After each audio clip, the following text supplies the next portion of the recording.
महाराष्ट्र में मुख्यमंत्री की शपथ होनी है। नरेंद्र मोदी महाराष्ट्र पहुंचने वाले हैं, लेकिन देवेंद्र फडणवीस के नाम के ऐलान के साथ ही एकनाथ शिंदे नाराज थे और अब नाराजगी यहां तक बढ़ गई है कि आज वो डिप्टी सीएम पद की भी शपथ नहीं लेंगे। बड़ी खबर और बड़ी सुर्खी इस वक्त में महाराष्ट्र से निकल करके आ रही है।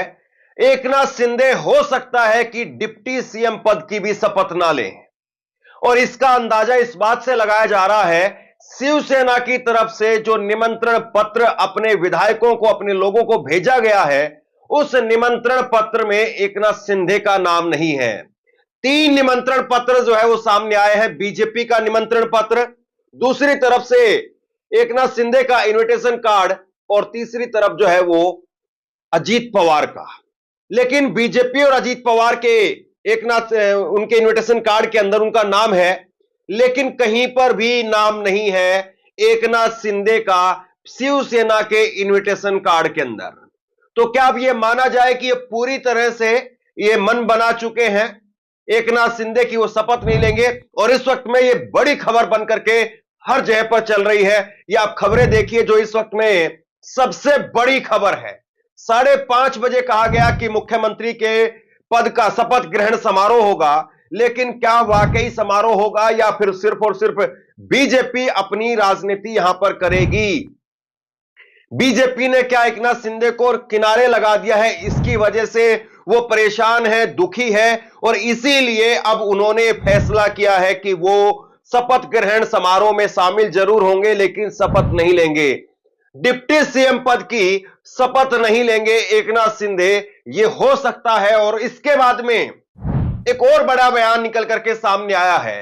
एकनाथ शिंदे अगर वो शपथ नहीं ले रहे हैं तो उनके साथ साथ अब बड़ी खबर मैं आपको ये बताने जा रहा हूं कि हो सकता है कि फिर उनकी तरफ से, यानी शिवसेना की तरफ से, कोई भी मंत्री सरकार के अंदर शामिल ना हो। और ये बड़ा बयान निकल करके सामने आया है, इस वक्त आपकी स्क्रीन पर देखिए।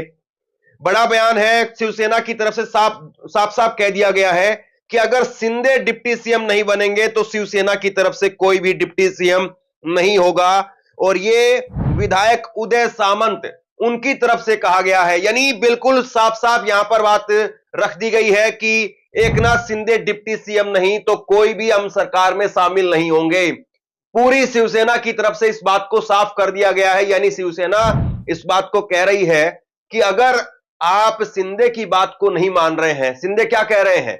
शिंदे कह रहे हैं कि आप गृह मंत्रालय दीजिए। शिंदे गृह मंत्रालय की मांग कर रहे थे। शिंदे उसके साथ साथ जो है वो मांग कर रहे थे कि आप हमें वित्त मंत्रालय दीजिए, लेकिन खबर यह है कि दोनों मांगों को ठुकरा दिया गया। और अब उसके बाद में खबर यह है कि एकनाथ शिंदे ने बीजेपी की मांग को ही ठुकरा दिया है। बीजेपी चाह रही थी कि कम से कम वो सरकार के अंदर शामिल हो जाए। सरकार तो वो बीजेपी को ही चलानी है, लेकिन कम से कम एक लोक दिखावा ये हो जाएगा कि हां सरकार चल रही है। और कल भी जब शपथ ग्रहण समारोह से पहले प्रेस कॉन्फ्रेंस हुई, और उस प्रेस कॉन्फ्रेंस के अंदर तीनों पार्टियों के नेता देवेंद्र फडणवीस, एकनाथ शिंदे और अजीत पवार थे, तो उसमें अजीत पवार के जरिए प्रेशर बनाने की कोशिश की गई एकनाथ शिंदे पर कि एकनाथ शिंदे भी शपथ के लिए हां भर दे। लेकिन कल भी एकनाथ शिंदे ने शपथ के लिए हां नहीं भरी थी। क्या आप और अजीत दादा पवार साहब भी कल डिप्टी सीएम पद की शपथ लेंगे? अरे भैया, अभी तो कहा, देवेंद्र जी ने भी कहा, मैं भी कह रहा हूँ, रुको थोड़ा, अभी शाम तक रुको, अभी कल शपथ ली है ना, उनका समझ में आएगा। मैं तो लेने वाला हूँ।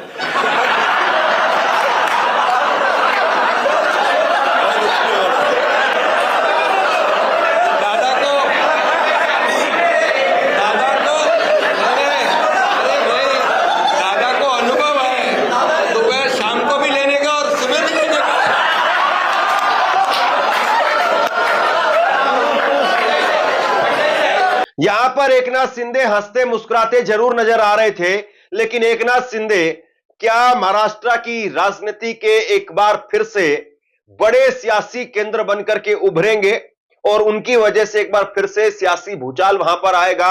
या एकनाथ शिंदे अभी आखिरी में भी कोशिश कर रहे हैं कि उनको गृह मंत्रालय दिया जाए? क्योंकि शिंदे इस बात को समझ रहे हैं कि अगर बीजेपी के सामने एक बार सरेंडर कर दिया तो मतलब समझिए हर बार सरेंडर यहां पर बीजेपी के सामने हो जाएगा। और एकनाथ शिंदे यहां पर अगर मुख्यमंत्री के लिए अपने नाम को वापस ले लेते हैं, उप मुख्यमंत्री के लिए, मुख्यमंत्री तो खैर वो आउट हो ही चुके हैं, उप मुख्यमंत्री के नाम को अगर वो वापस ले लेते हैं या उसमें उप मुख्यमंत्री पद की शपथ नहीं लेते हैं, तो फिर बीजेपी उनको किनारे लगा देगी। और इस बात को लगातार जो है वो संजय राउत की तरफ से भी कहा जा रहा है। संजय राउत कह रहे हैं कि एकनाथ शिंदे का युग अब खत्म हो चुका है। एकनाथ शिंदे केवल 2 साल के लिए आए थे, जिसके उन्होंने पार्टी तोड़ दी मुख्यमंत्री बनने के लिए और गद्दारी कर दी, लेकिन आज देखिए उनके हाथ में क्या मिला। और यहां पर लताड़ने का काम जो है वो संजय राउत कर रहे हैं एकनाथ शिंदे को। तो ये प्रेशर पॉलिटिक्स, और उसके जरिए देखिए क्या कहा गया है। महाराष्ट्र विधानसभा चुनाव के नतीजे जारी होने के बाद जारी राजनीतिक अस्थिरता के बीच आज देवेंद्र फडणवीस मुख्यमंत्री पद की शपथ लेने जा रहे हैं। इस बीच में शिवसेना नेता संजय राउत ने एकनाथ शिंदे को लेकर के बयान दिया है। संजय राउत ने कहा है कि ये बीजेपी की हमेशा से स्ट्रेटजी रही है कि वो जिसके साथ में काम करते हैं उनकी पार्टी को तोड़ देते हैं। आज से देवेंद्र फडणवीस इस राज्य के मुख्यमंत्री होंगे, उनके पास में बहुमत है, लेकिन फिर भी वो 15 दिनों तक सरकार बनाने में असमर्थ रहे। इसका मतलब है कि उनकी पार्टी या महायुति के भीतर कुछ गड़बड़ है। यह समस्या कल से नजर आने लगेगी। वे महाराष्ट्र या देश के हित में काम नहीं कर रहे हैं, वे अपनी स्वार्थ सिद्धि के लिए एकजुट हुए हैं। लेकिन पूरे राज्य में लोग चुनाव परिणामों के खिलाफ सड़कों पर उतर आए हैं, वे इसे स्वीकार नहीं कर रहे हैं। फिर भी आज राज्य को मुख्यमंत्री मिल रहा है, हम उनका स्वागत करते हैं। हालांकि शिवसेना दोबारा एकनाथ शिंदे को सीएम बनाना चाहती थी। शिवसेना का तर्क था कि शिंदे सरकार की नीतियों की वजह से चुनाव में महायुति ऐसा प्रदर्शन कर सकी, लेकिन अब एकनाथ शिंदे को डिप्टी सीएम पद का ऑफर दिया गया है। हालांकि अभी तक वह भी साफ नहीं हुआ है कि वो गुरुवार को डिप्टी सीएम पद की शपथ लेंगे या नहीं। बताया जा रहा है कि शिंदे डिप्टी सीएम की पोस्ट के साथ साथ गृह मंत्रालय भी चाह रहे थे, लेकिन गृह मंत्रालय बीजेपी के पास ही रहने की बात कही जा रही है। बताया जा रहा है कि शिंदे ने नाराज होकर के साफ कर दिया है कि अगर गृह मंत्रालय नहीं मिलता है तो सरकार में शामिल नहीं होंगे। इस पर फडणवीस ने उनसे चर्चा की थी, उन भरोसा दिलाया था कि वो उनकी मांगों पर आलाकमान से चर्चा करेंगे। अब इसके साथ में ये देखिए, देवेंद्र फडणवीस के शपथ ग्रहण समारोह का कार्ड आ गया है। देवेंद्र फडणवीस जो है शपथ लेंगे और उनके शपथ ग्रहण समारोह का कार्ड आ गया है, जिसमें नरेंद्र मोदी का नाम है, देवेंद्र फडणवीस का नाम है और बाकी जो है वो कार्यक्रम के बारे में जानकारी यहां पर दी गई है कि किस तरीके से कार्यक्रम चलेगा। लेकिन कार्यक्रम कैसे चलेगा, सबसे बड़ा सवाल तो अब यही है। और क्या वाकई अब यहां पर कार्यक्रम जो है वो बीजेपी बना पाएगी या बीजेपी का कार्यक्रम भी अटक गया है। बीजेपी के नेता बार बार कह रहे हैं, बीजेपी के नेता बार बार कह रहे हैं कि हम चाहते हैं कि एकनाथ शिंदे मुख्य डिप्टी सीएम बने। बार बार उनकी तरफ से कहा जा रहा है। आपकी स्क्रीन पर देखिए, बीजेपी के नेता गिरीश महाजन का एक बड़ा स्टेटमेंट है, एकनाथ शिंदे डिप्टी सीएम पद की शपथ लेंगे।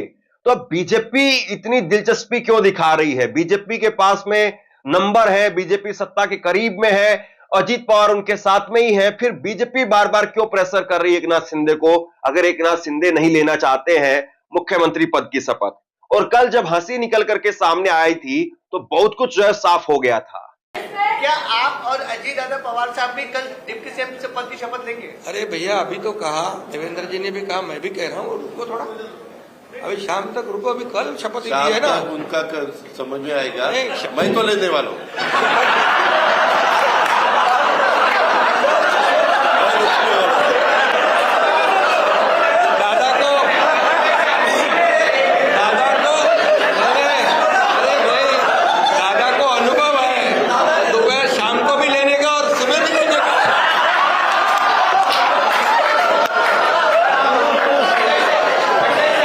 कुल मिलाकर के अब स्थिति यह है कि एकनाथ शिंदे मानते हैं या नहीं मानते हैं, या एकनाथ शिंदे के सामने अब बड़ी चुनौती यह है कि वो अगर नहीं मानते हैं तो क्या बीजेपी उनका ख्याल भी रखेगी?